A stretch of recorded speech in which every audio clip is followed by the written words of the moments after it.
বল টাকা কোথায় রাখিস, না হলে কিন্তু তোর আজকে খবর আছে। আই বল টাকা কোথায় রাখিস বল। মা তুমি আমাকে বিশ্বাস করো, আমি টাকা নেই নাই মা। এই শোনো, তুমি ওর কথা একদম বিশ্বাস করবে না, বুঝেছো? চুরি করলে কেউ কখনো স্বীকার করে না। এই গরম তাওয়াটা দিয়ে একবার চাকা দিয়ে দাও, দেখবে হুড়ুর করে সবকিছু বলে দিয়েছে। হ্যাঁ তুমি একবার ঠিকই বলছো, ওর এরকম করলে হবে না। এই এই বল বল টাকা রাখিস না বল। আমার পেট চলে যাচ্ছে মা, আমার পড়তেছে মা, ছাড়ো মা। ফকির বাচ্চা, এই সত্যি করে বল টাকা কোথায় রাখিস। যদি না বলিস না তাহলে তো এখন শুধু এটা দিয়ে ছেঁকা দিছি, এরপর মেয়েরে বস্তায় বন্দি করে ফেলে দেবো কিন্তু। তাড়াতাড়ি বল।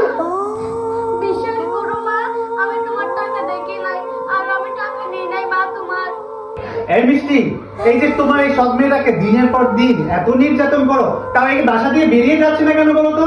আরে তুমি কোনো চিন্তাই করিও না, ওকে আজ না হয় কাল আমি ওকে ঠিকই বাসা থেকে বের করবো, দেখো তুমি। হ্যাঁ ঠিকই বলেছো, যেভাবেই হোক দ্রুত একে বাসা থেকে বের করে দিতে হবে, বুঝেছো? কারণ একে যদি বাসা থেকে বের করে না দিতে পারো, এই সহায় সম্পত্তির মালিক তো ও হয়ে যাবে। তখন তুমি আর আমি একসাথে আর থাকতে পারবো না।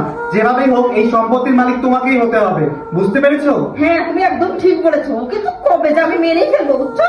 মার মেরে ফেলা লাগবে না, ওই এমনিতেই বাসা থেকে বের হয়ে যাবো। ওকে যে নির্যাতন করতেছি। এই সত্যি করে বল টাকা কোথায় রাখছিস, না হলে কিন্তু আবার কিন্তু টাকা দিব। বাসা থেকে ও বের হবে না, তুই বের হবি। সাবির তুমি তুমি না অফিসে গিয়েছিলে? না, আমি অফিসে যাইনি। আমি কিছুক্ষণ যাবত তোদের এই নীলা খেলাগুলো দেখতেছি। বাবা তুমি আসছো বাবা? হ্যাঁ বাবা, আমি আসছি। আর কোনো চিন্তা করতে হবে না তোর। এই, আমি তোকে এই জন্য বিয়ে করেছিলাম, হ্যাঁ? আমার মেয়ের উপরে গরম ছাকা দেওয়ার জন্য? না না, তুমি কি বলছো এসব? আমি ওকে গরম ছাক কেন দিব? আমি তোকে অনেক বেশি ভালোবাসি।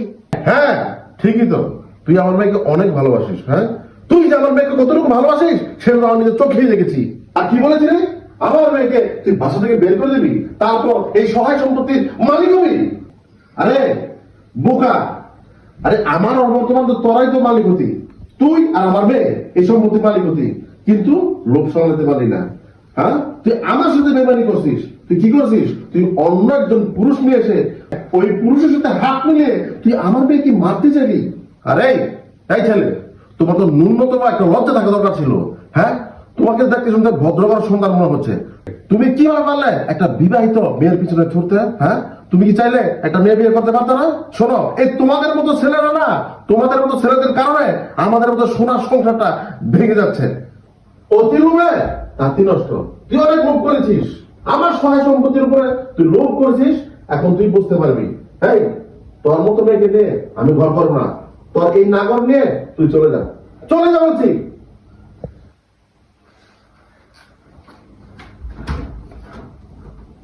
মা চিন্তা করিস না, সব ঠিক হয়ে যাবে।